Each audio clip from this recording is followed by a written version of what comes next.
Kan ada satu kisah yang sangat fenomenal ya. Banyak dibahas oleh para peneliti ilmu, yaitu kisah Ashabul Kahfi. Sampai-sampai kemudian kisah ini diabadikan dalam Al-Quran menjadi satu surat namanya surat Al-Kahfi. Yaitu 7 orang pemuda yang beriman yang mereka oleh Allah Subhanahu wa Ta'ala ditidurkan dalam sebuah gua. Mereka hidup di zaman satu raja yang bernama Dikyanus. Ini raja diktator, raja yang sangat zolim, satu tipe lah dengan Fir'aun ya. Satu tipe dengan Abrahah, raja yang sangat zolim, raja yang sangat menindas rakyatnya. Kurang lebih ketika tahun 249 Masehi, jadi sebelum datangnya Islam, di sebuah kota di Yordania ada satu perayaan kecil ya, yang sering diadakan oleh rakyat ketika itu bersama dengan rajanya, Raja Dikyanus. Dikyanus ini raja yang sangat begitu zalim, bahkan dia suka menganiaya oleh rakyatnya, menzolimi rakyatnya, dan suka memberikan satu peraturan yang sangat zalim. Dia memerintahkan rakyatnya untuk tidak meninggalkan berhala. Jadi satu hari Raja Dikyanus ini memerintahkan, karena memang setiap tahun di kota itu ada sebuah perayaan ya, pesta rakyat, di mana di dalamnya ada penyembahan berhala secara massal ya, menyembah berhala secara beramai-ramai. Kemudian mereka memotong hewan kurban untuk dipersembahkan kepada berhala-berhala. Mereka juga membuat sesaji untuk para berhala-berhala itu, meminta kepada berhala. Nah, di antara kerumunan puluhan orang, bahkan mungkin ratusan orang ya, mereka dikerahkan oleh Raja Dikyanus dengan begitu memaksanya. Rakyatku, ayo kita menyembah berhala beramai-ramai ya. Kita berikan kurban nih kepada berhala-berhala ini. Mereka beramai-ramai, yang memerintahkan adalah sang raja ya, Dikyanus. Mereka takut kalau mereka nggak nurut kemudian dibunuh. Mereka keluar dari rumah masing-masing, begitu banyak di lapangan luas ya. Dibikinlah perayaan ya, pesta makan ya, menyembah berhala, memberikan kurban ya, entah itu kambingnya, entah itu dombanya yang disembelih kemudian dipersembahkan kepada berhala-berhala ini. Nah, terdapat 7 pemuda Ashabul Kahfi di antara kerumunan orang ini, yang menurut ahli sejarah bahwa ternyata 7 pemuda ini bukan orang sembarangan ya. Dia itu termasuk anak-anak dari para pembesar kerajaan Romawi ketika itu. Keturunan dari para pembesar kerajaan-kerajaan Romawi. Dan mereka sudah beriman kepada Allah, 7 pemuda ini. Mereka punya satu guru, sehingga mereka sudah beriman kepada Allah Subhanahu wa Ta'ala. Kisah ini sebelum datangnya Islam ya. Ini masa Bani Israel. Makanya kisahnya dalam Al-Quran dijelaskan bahwa biasanya kalau satu kisah yang dimuat di Al-Quran itu terjadi sebelum baginda Rasul diangkat menjadi seorang Rasul. Nah, 7 pemuda ini yang orang-orang yang beriman ikut dalam perayaan itu. Cuma mereka karena sudah ada imannya ya, sudah beriman kepada Allah, menyaksikan pemandangan yang suram itu, mereka, cara kita mungkin males ya, enggan. Ngapain mereka ini ya, menyembah kepada patung, menyembah kepada berhala yang nyata-nyata nggak mampu memberikan manfaat kepada mereka. Mereka menari-nari, joget-joget ya, memberikan persembahan ya. Ada yang motong kambing, ada yang motong domba dan sebagainya, dagingnya disajikan kepada berhala-berhala ya. Buah-buahan, makanan semuanya dipajang untuk persembahan kepada berhala mereka. Dan mereka pun menyembah berhala secara bersama-sama. Nah, di antara mereka ada yang kemudian saking enggan, malas melihat begitu karena mereka sudah beriman kepada Allah. Mereka nggak mau terjebak kepada perbuatan syirik. Hanya satu orang pemuda, dia keluar dari kerumunan itu. Keluar, dia menjauh ya dari kerumunan orang-orang itu. Kemudian menemukanlah sebuah pohon, ya, dia bersandar. Ya Allah, betapa hancurnya keimanan mereka ya Allah. Mereka menyembah berhala, mereka membuat sesajian untuk berhala, mereka nggak beriman kepada Engkau ya Allah. Aku nggak mau menjadi bagian dari mereka ya Allah. Makanya aku nggak mau di tengah-tengah mereka. Ini satu orang ya, dia menyingkir keluar dari kerumunan dan dia duduk menyendiri dalam sebuah batang pohon. Lama-kelamaan nambah satu orang lagi, ada lagi pemuda, datang lagi menghindar dari kerumunan, duduk lagi di situ. Lama-lama datang lagi 3 orang, lama-lama datang lagi 4 orang, lama-lama datang lagi 5 orang, 6 orang, sampai 7 orang kemudian berkumpul di situ. Di tempat yang sengaja, yang tidak sengaja, mereka berkumpul dengan tidak sengaja. Duduk di situ, awalnya mereka nggak saling mengenal. Hanya duduk di situ. Ya. 7 orang pemuda ini. Yang mereka saling diam-diaman karena mereka nggak saling mengenal. Duduk aja mereka. Menghindari kerumunan tadi. Lama-lama ada satu orang yang mencoba untuk berdialog ya. Kalau bahasa kita, Mas, kenapa kamu kesini? Iya, saya tuh malas dengan kegiatan begitu tuh. Mereka menyembah patung, berhala, apa itu? Memangnya kamu nggak ikut menyembah berhala? Enggak, saya beriman kepada Allah, Tuhanku Allah. Oh, berarti Anda satu keyakinan dengan saya pun sama. Saya menghindar dari mereka karena saya beriman kepada Allah. Tanya lagi yang ketiga, kalau kamu? Sama Mas, saya juga sengaja keluar dari kerumunan mereka, dari pesta mereka. Saya nggak mau ikut pesta seperti itu. Saya juga beriman kepada Allah. Oh begitu, iya. Lama-lama ditanya semuanya sampai 7 orang. Ternyata ke-7 pemuda itu mereka semuanya beriman kepada Allah. Dan mereka menghindar dari perayaan yang diadakan oleh Raja Dicyanus itu, yang mereka semua menyembah berhala. Mas, kata di antara mereka, kalau begitu kita senasib sepenanggungan ya. Iya, kita sama beriman kepada Allah. Betul Mas. Kalau begitu kita berjanji ya, kita akan menghindari mereka. Jangan sampai kita ikut nyembah berhala seperti mereka. Setuju? Saya setuju. Saya nggak mungkin ya menyekutukan Allah. Imanku nggak akan tergadai. Tuhanku Allah. Ya, kalau begitu kita janji kita akan berjuang bagaimana kita menjaga iman kita. Iya. Lalu bagaimana kalau kita buatlah satu tempat ya kalau cara kita mungkin musola ya, untuk kita melaksanakan ibadah setiap hari. Oke, baik. Dibuatlah satu musola ya, tempat ibadah khusus ya, bukan musola sih ketika itu. Hanya tempat yang dijadikan sebagai perkumpulan mereka ketika melaksanakan ibadah kepada Allah Subhanahu wa taala. Lama-lama ya awal sih tersembunyi ya, tidak ada yang tahu karena memang tempatnya sepi. Lama-lama satu orang ada yang mengetahui ini tempat apa ini, tempat apa ini. Lama-lama tempat yang dijadikan ibadah 7 pemuda ini diketahui oleh orang banyak. Diketahui oleh orang banyak. Akhirnya orang satu kampung pada ke situ. Ini tempat apa ini? Ini kayak tempat ibadah tapi kok nggak ada patung-patung, nggak ada berhala-berhala.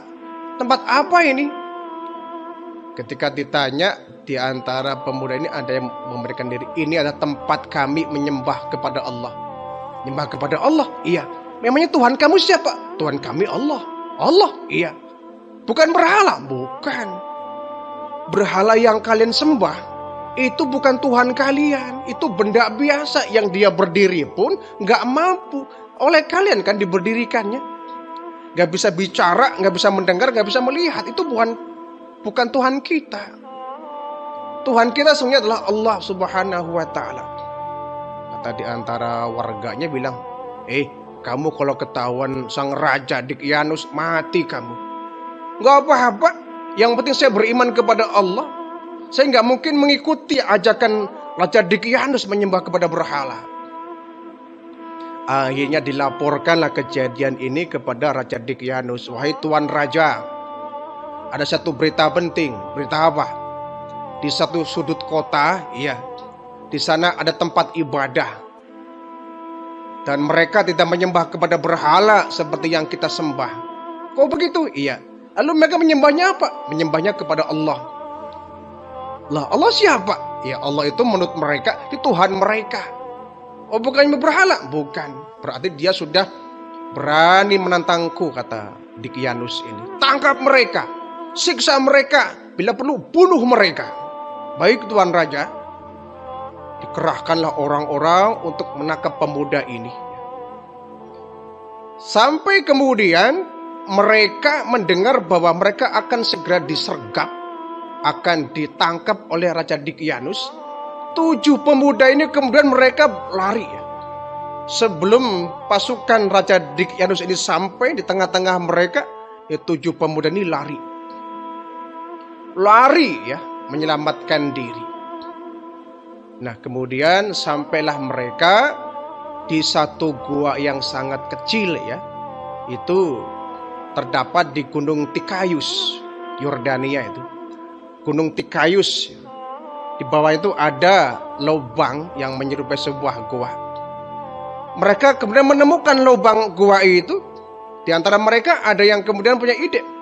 Teman-teman, bagaimana kalau kita masuk ke gua ini? Kalau kita nggak sembunyi, sangat boleh jadi kita akan kekejar oleh orang-orangnya Dicyanus. Kita akan ditangkap, mati semua kita. Baik, boleh. Ayo semuanya 7 orang pemuda ini, yang kebetulan di antara mereka ini ada yang memiliki anjing. Jadi di antara pemuda ini ada yang bekerja sebagai seorang pengembala, yang dia punya seekor kambing, seorang anjing ya. Memiliki seekor anjing, yang ketika ke-7 pemuda ini masuk ke dalam gua ini, mereka yang punya anjing dibawa anjingnya. Itu 7 pemuda ini masuk ke dalam gua, sang anjing pun ikut masuk ke dalam gua. Saking takutnya ya, mereka nggak mau kemudian ditangkap oleh Raja Dicyanus. Kemudian mereka nggak mau dipaksa untuk menyembah berhala.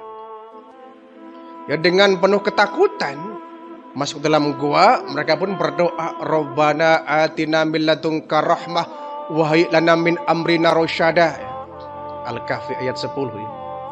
Wahai Allah, Tuhan kami, berikanlah rahmat-Mu kepada kami di sisi-Mu. Ya Allah, sempurnakanlah petunjuk-Mu untuk kami terhadap urusan-urusan yang kami hadapi ini. Di mereka minta, ya Allah, rahmat-Mu, selamatkan kami ya Allah. Kemudian berikan kami petunjuk yang begitu lurus ya. Petunjuk yang lurus terhadap urusan yang kami sedang hadapi. Artinya, ya Allah, berikan kami petunjuk agar kami bisa menyelamatkan diri dari ancaman Raja Dicyanus. Sembunyilah 7 pemuda ini, pemuda soleh ini, di dalam sebuah gua ya. Makanya namanya Ashabul Kahfi. Ashab itu adalah penghuni, Kahfi itu gua. Tepatnya ada dalam Gunung Tikayus, Yordania. Nah, mereka kemudian setelah capek ya, lari mungkin ya, masuk ke dalam gua. Akhirnya mereka satu persatu ngantuk, terlelap tidur ya. Capek, ngantuk, letih, mereka tertidur. Dan ternyata keajaiban yang di luar akal manusia ya. Tidurnya mereka bukan tidur yang biasa. Bukan tidur yang pada umumnya. Ya. Al-Kahfi ayat 25 menjelaskan, walabisu fil kahfihim salasami'atin sinin. Mereka ditidurkan oleh Allah selama 300 tahun. Wasdadu tis'an, ditambah 9 tahun. Jadi mereka tidur 309 tahun. Ini menurut keterangan Al-Quran ya, Al-Kahfi ayat 25. Salasami'atin sinin wasdadu tis'an. Selama 300 tahun dan 9 tahun. Berarti mereka tidur selama 309 tahun lamanya. Bayangkan saja. Kita kalau tidur, kalau menurut kesehatan kan tidur 8 jam ya dalam sehari, 24 jam itu hanya 8 jam kita dikasih waktu tidur menurut ilmu kesehatan. Kalau ini memang di luar akal manusia. Ada orang yang tidur bukan sehari, bukan seminggu, bukan sebulan, bukan setahun, bahkan bukan 10 tahun, sampai 309 tahun mereka tidur dalam sebuah gua. Logikanya nggak mungkin ya. Orang itu kalau tidur 4 hari saja, 5 hari saja, mungkin mereka bisa mati. Mereka akan dehidrasi, dia akan kehilangan cairan, lemas, kelaparan, nggak ada asupan makanan. Mungkin kalau model kita tidur selama itu ya mati. Bukan hanya mati, 300 tahun, bukan waktu yang sebentar, akan menjadi tulang belulang. Tapi nyatanya Allah Maha Kuasa atas segala makhluk-makhluknya. 7 pemuda ini diselamatkan oleh Allah dari kejaran orang-orang Raja Dicyanus, sampai nggak menemukan kalau 7 pemuda ini ada dalam sebuah goa.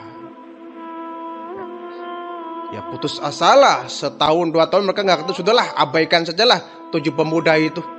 Mereka rupanya sudah mati mungkin, kita cari nggak ketemu.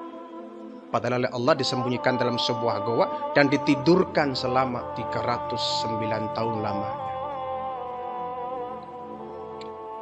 Nah, masa itu berlalu ya.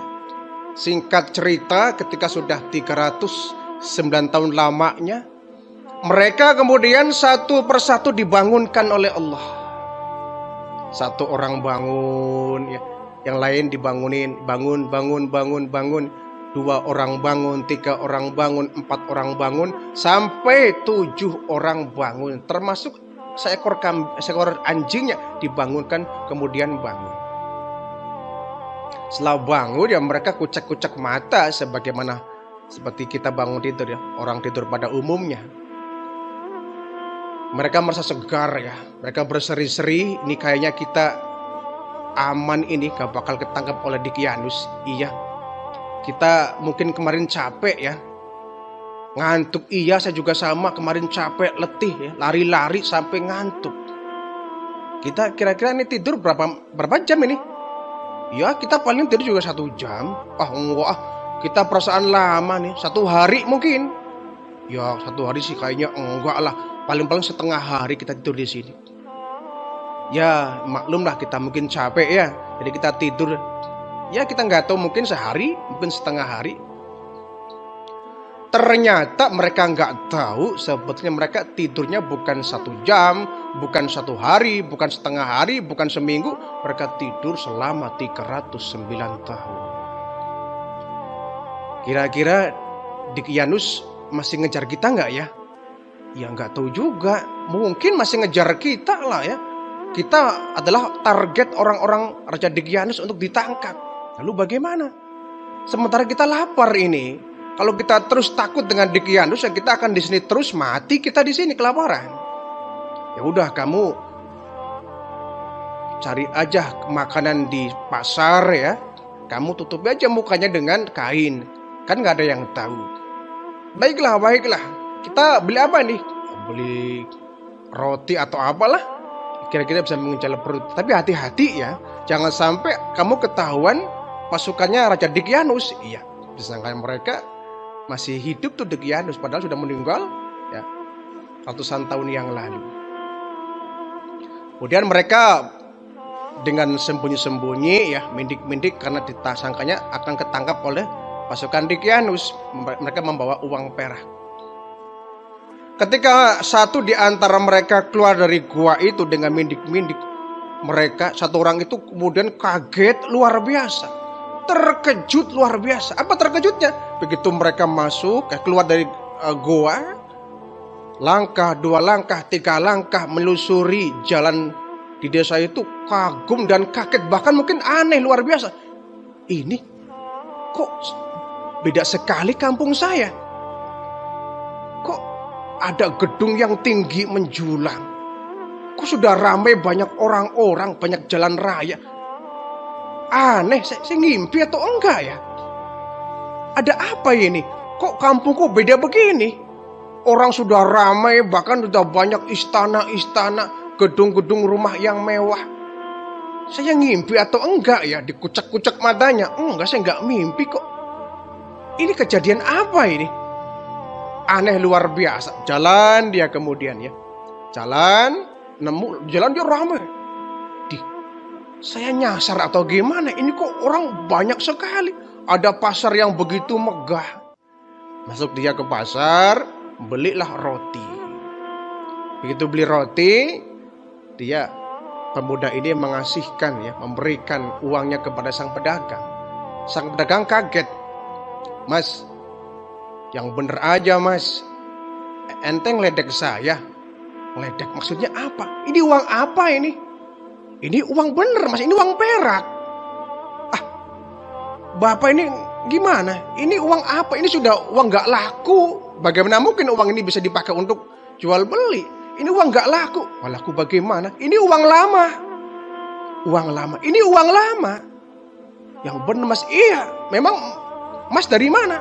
Saya dari kampung sebelah. Kau punya uang ini? Ya uang ini uang yang masih laku. Enggak mas, ini uang sudah ratusan tahun yang lalu sudah nggak laku ini. Loh, masa iya? Memang sekarang tahun berapa? Sekarang tahun 421. Kaget dia, 421. Iya, yang benar. Iya memang.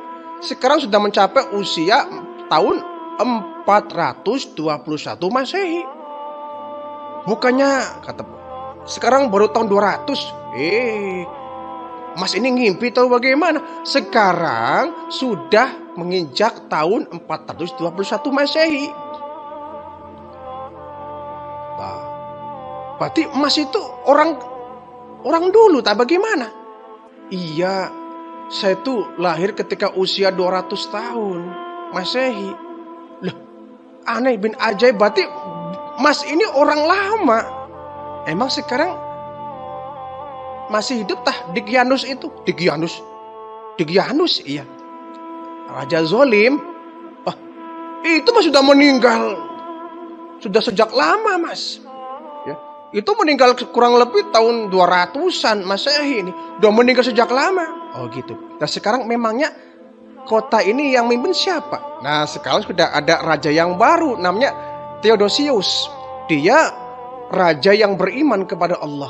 Oh begitu? Iya. Orang ribut lah ya, pada berkerumun. Ini ada orang aneh ini. Orang hidup di zaman lalu ini sekarang masih ada. Ini orang katanya hidup di zaman Raja Degyanus.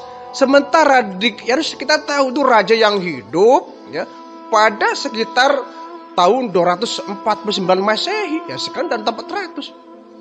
Berarti sudah 300 tahun yang lalu ini pemuda.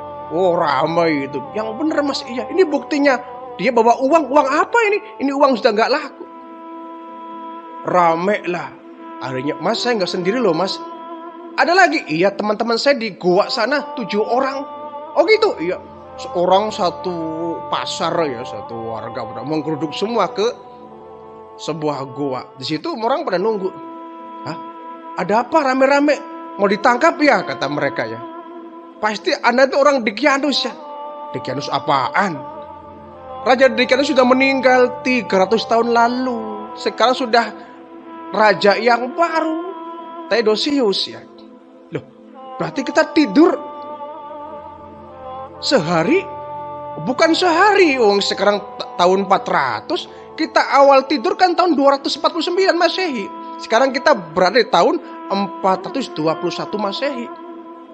Masya Allah, astagfirullah, berarti mungkin ini keajaiban Allah. Kalau begitu kita tidur bukan sehari, kita tidur bukan setengah hari, kita tidur selama 309 hari. Subhanallah.